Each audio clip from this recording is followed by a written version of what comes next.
Today we're looking at the hauler, and not just any hauler, we're looking at the Black Falcon. Now this ship has done multiple expeditions. I've flown it to Colonia without a shield. I have taken it to multiple faraway systems. I've done exobiology with it. I've done a lot with this thing. I think I've actually done more exploration in this ship than with any other ship that I have. Why? Because it's fun, but not because it's good. So that begs the question, should you buy the hauler in 2026? And this is a resounding yes, but not because of the reasons you might think. And yes, the hauler looks like a Fiat Ciento from the inside. It looks like absolute crap. I completely agree. I mean, this is egregious. It's terrible, but also it's very comforting. And you know, with the skylight or the sky window, what you might call that, and with the large view, it's actually kind of nice if you're in there for a long period. Now this classic shuttle is 28.6 meters long, 26.2 meters wide, and 10.4 meters tall, making it one of the smallest ships in the game. But with only 52,720 credits in cost, it's also one of the cheapest ships in the game, which makes it insanely cheap.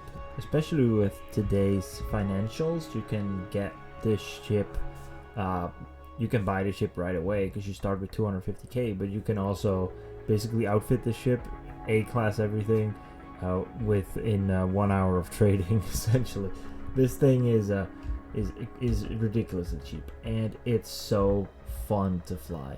Now, with only 26 max in cargo capacity, it has even less cargo than the Eder, and it's just not a good trader at all. For example, the Cobra Mark III can get 64 max tonnage, which is kind of weird because the hauler is small, but it's not that much more small, and because it is a hauler, shouldn't it be able to do at least 50 or something? They should probably buff this ship. Anyway, that's not really why you want to buy this thing. You want to buy this thing because you need a taxi. You need to go from point A to point B really fast, and that's where this ship really shines. It can get over 65 light years in jump range if you do it right. Of course, then you don't have shields, you don't have SRV bay or anything, but you can still do exobiology with it, and it's actually a really fun explorer, for the price especially.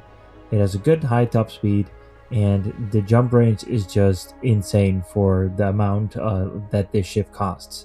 It's actually the perfect shuttle to fly it in the bubble. That's why I got multiple just scattered around so I can call upon them really quick if I want to go somewhere.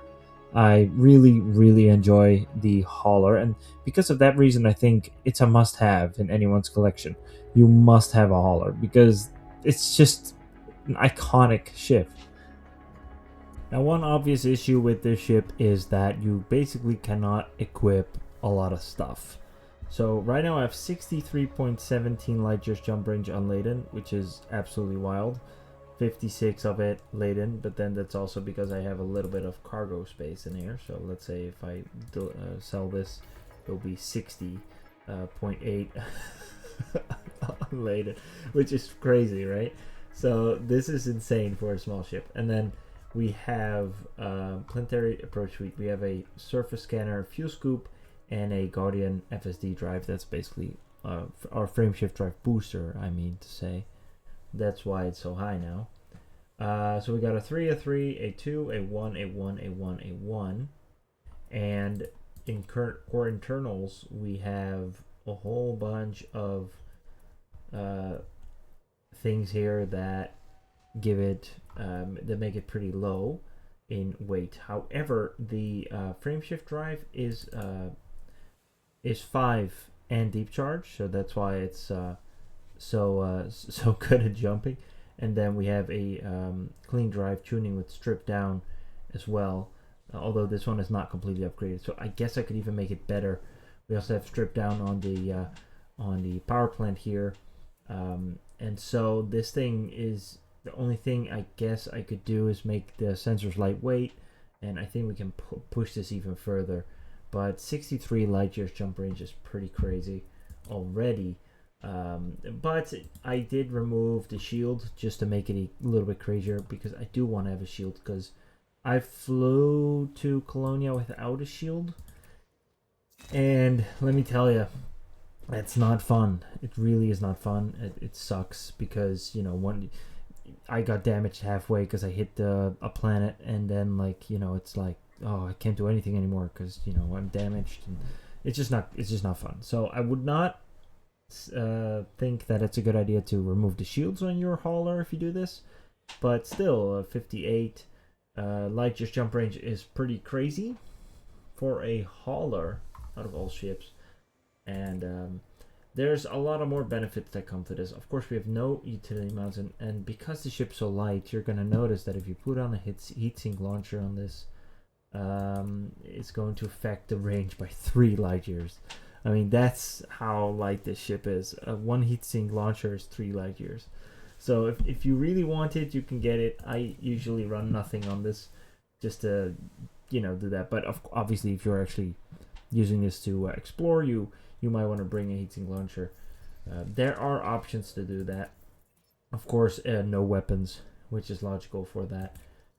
But if you're someone who really wants to bring an SRV to this ship, there's another issue, because I guess you could move the detailed surface scanner and then get a SRV bay. But again, this is going to really remove a lot of your jump max. Your jump max becomes 48, so 10 light years lower if you bring an SRV bay. So that is an issue. Obviously, that's not really good, and that's why this ship is not really the best explorer out there. Obviously, it's not. But because it's so cheap, because it's so iconic, and because it's so fun to actually do this with the hauler, but then you cannot use your SRV bay.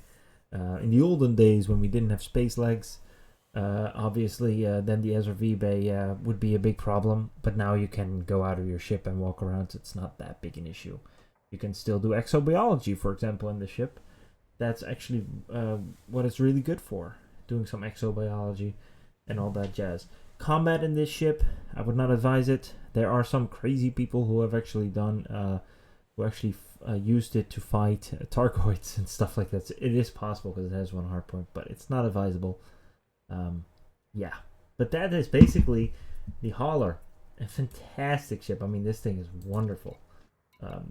And everyone who likes Elite, you know, can kind of see that this is. So, should you buy the hauler? Well, the final verdict is as follows. Combat, it's a 1 out of 10. It's basically the worst ship you can buy for combat. Exploration, I would say it's actually an 8 out of 10.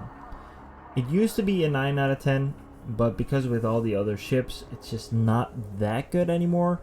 The main issue really is that you can't really bring a SRV bay, but being able to get it to 65 light years jump range with full engineering makes it pretty good at doing exobiology. So I think exploration is actually an 8 out of 10. Trading, I would say it's a 3 out of 10. It's just not a good trader by all means. It's not the worst. It's better than the Sidewinder, it's better than the Adder, I believe, but it's not as good as a Cobra, for example. So trading, it's not that good. Mining, it's actually 3 out of 10 as well. I didn't even bring it up, but because it does not have a large or a medium hardpoint, it's just really hard to do deep core mining. You can't do it. It's impossible. With a small hardpoint, you can do a little bit of mining, but because you only have so much space in your little ship, there's just not a lot of space to keep all the stuff. And PvP, obviously this thing is a 10 out of 10 in PvP if you're on the receiving side. I would not use this to do PvP. If someone comes in this and kills me in my Anaconda, then they are the most insane pilot ever, but I don't think that's ever going to happen.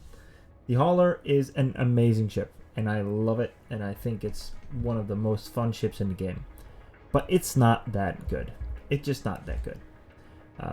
I wish it was a little bit better, but I guess it's just not.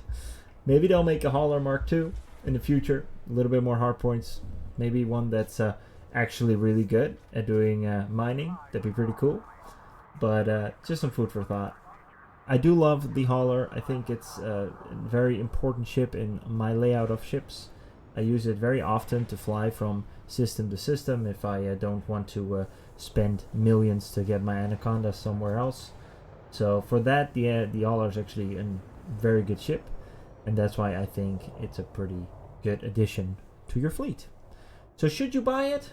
Actually, yes, you should, because it's so cheap that you might as well.